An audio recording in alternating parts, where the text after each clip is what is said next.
विधानसभा निवडणुकीचं मतदान पार पडलंय आणि यानंतर भाजपच्या अंतर्गत बूथ लेवलच्या एक्झिट पोलचे काही आकडे सुद्धा समोर आले आहेत आणि या पोलच्या नुसार महायुतीच सत्तेत येणार असाही अंदाज वर्तवण्यात आलेला आहे। आमचे प्रतिनिधी तुषार कोहळे आपल्या सोबत आहेत। तुषार, खरं तर भाजप या पक्षामध्ये बूथ लेवलला प्रचंड महत्त्व असतं। मेरा बूथ सबसे मजबूत असं अभियान सुद्धा आपण बघितलेलं आहे, मोदींनी राबवलं होतं स्वतः, आणि आता हा एक्झिट पोलचा सर्वे काय सांगतोय?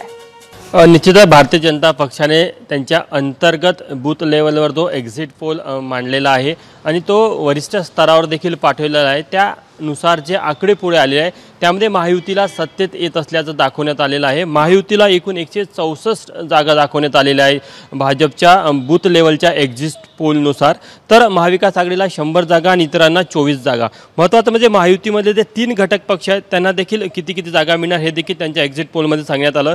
त्यानुसार भाजप 100+ असं सांगण्यात आलं आहे आणि साधारण एकनाथ शिंदेंच्या शिवसेनेला 42 जागा मिळणार आहे असं सांगितलं जात आहे, तर राष्ट्रवादी काँग्रेस अजित पवार यांच्या पक्षाला 22 जागा मिळणार आहे। आणि महाविकास आघाडीच्या 3 घटक पक्षांचे जर आपण आकडे बघितले तर काँग्रेसला 40, शरद पवार यांच्या पक्षाला 35 आणि उद्धव ठाकरे यांच्या पक्षाला 25, म्हणजे साधारण भाजपच्या पक्षांतर्गत जो बूथ लेवलचा एक्झिट पोल आहे त्यानुसार महायुती सत्तेत येणार असल्याचं त्यांच्या बूथच्या एक्झिट पोलनुसार कळत आहे। आणि महत्त्वाची गोष्ट की त्यासाठी भाजपने आता तयारी देखील सुरू केलेली आहे। काही अपक्ष त्यांच्यासोबत संपर्क साधण्याचा किंवा काही ठिकाणी हॉटेल्स बुक करण्याचा किंवा इतर सरकार स्थापनेची आधी जी प्रक्रिया असते त्यासाठी जी इतर रणनीती आता भाजपकडून आखली जाते, ठरवली जाते, महायुतीकडून ही रणनीती आखली जाते।